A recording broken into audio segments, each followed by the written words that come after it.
नमस्कार। आपका हमारे चैनल शॉर्ट हैंड हेल्प में बहुत बहुत स्वागत है। अगर आप हमारे चैनल पर नए हैं तो कृपया चैनल को जरूर सब्सक्राइब करें। आज के डिक्टेशन को स्टार्ट करते हैं मात्र 5 सेकंड के बाद।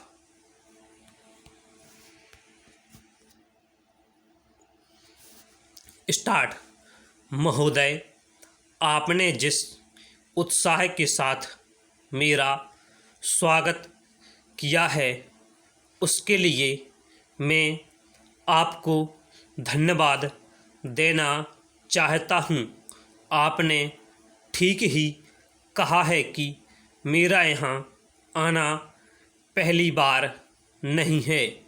मुझे जहाँ तक स्मरण है यह 5वां समय है जब मैं आपके इस सुंदर प्रदेश में आया हूँ। पहल जब 1922 में यहाँ आया था वह एक समय था और आज एक दूसरा ही समय है। उस समय मुझे यहाँ इसलिए आना पड़ा था कि देश के सारे बड़े बड़े नेता जेल में बंद थे। महात्मा गांधी जी भी जेल में थे और प्रायः यहाँ के भी नेता जेल में थे।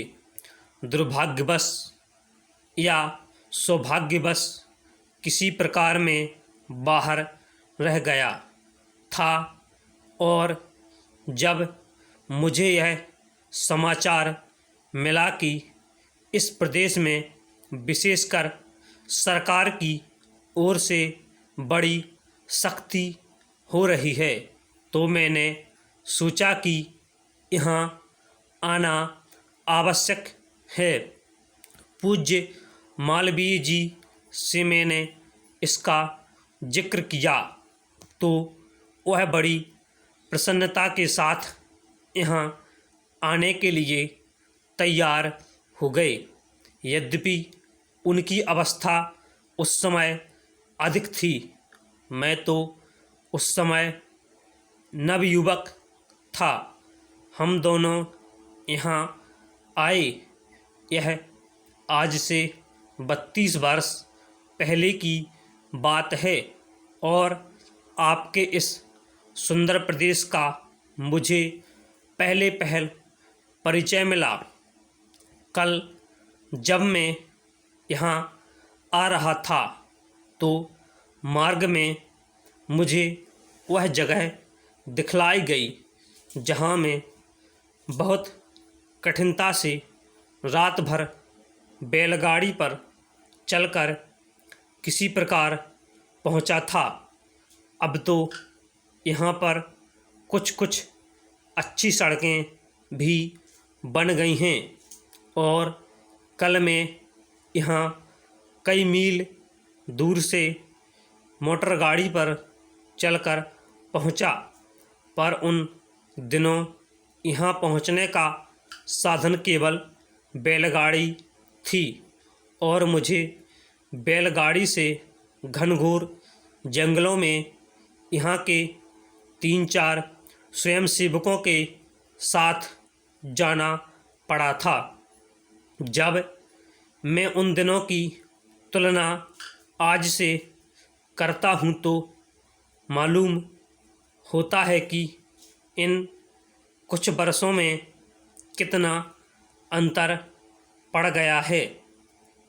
जो काम महात्मा गांधी जी ने स्वराज्य का, देश को स्वतंत्र करने का आरंभ किया था वह काम देश के सौभाग्य महात्मा गांधी की तपस्या और सब लोगों के परिश्रम तथा त्याग से सफल हुआ। 5-6 वर्ष बीत चुके थे जब से हम स्वतंत्र होकर पूरे दायित्व के साथ अपने देश का शासन चला रहे हैं।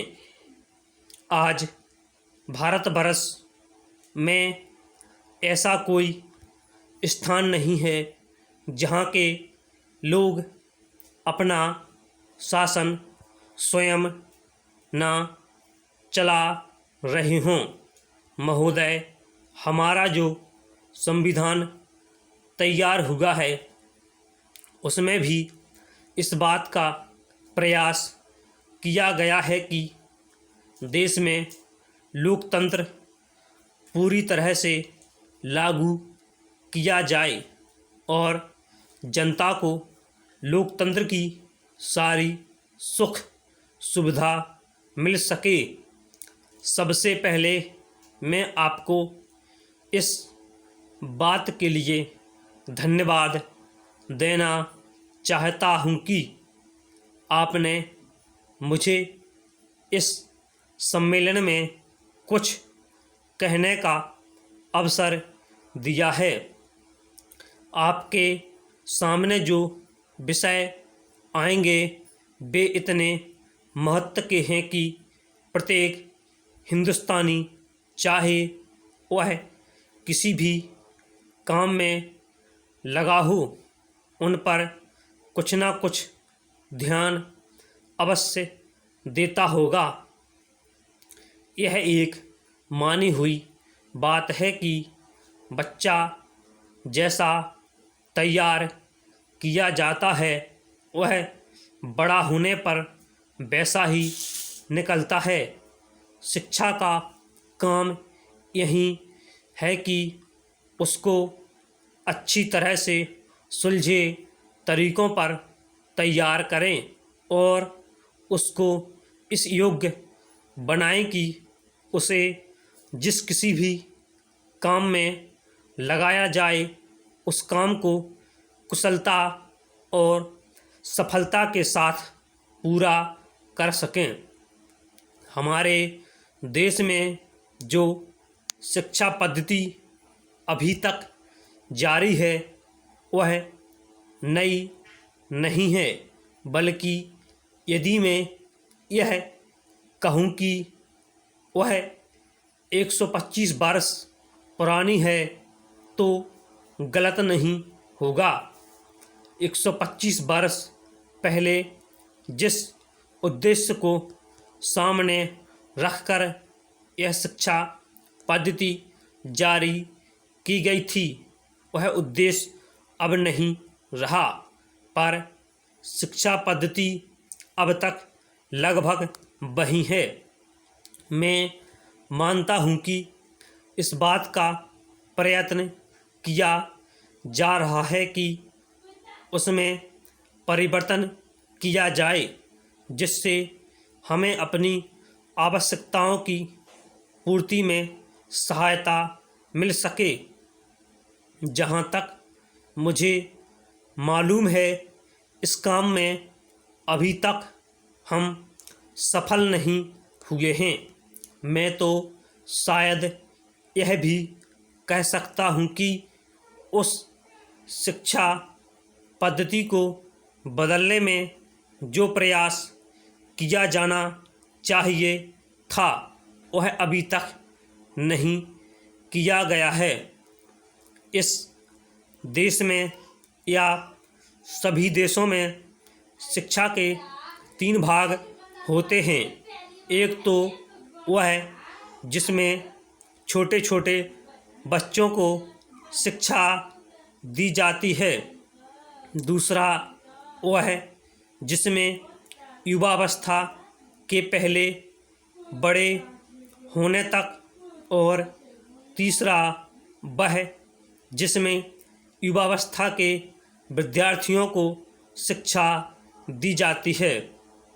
इन तीनों भागों की शिक्षा पद्धतियाँ अलग अलग हैं, परंतु वे एक दूसरे से मिलती जुलती होती हैं और एक से दूसरे में जाने में कोई कठिनाई नहीं होनी चाहिए। इसलिए यदि हम अपने देश की शिक्षा में सुधार चाहते हैं तो सबसे अधिक आवश्यक यह है कि सर्वप्रथम प्राथमिक शिक्षा में, उसके बाद माध्यमिक शिक्षा और फिर विश्वविद्यालय शिक्षा में सुधार किया जाना चाहिए। स्टॉप।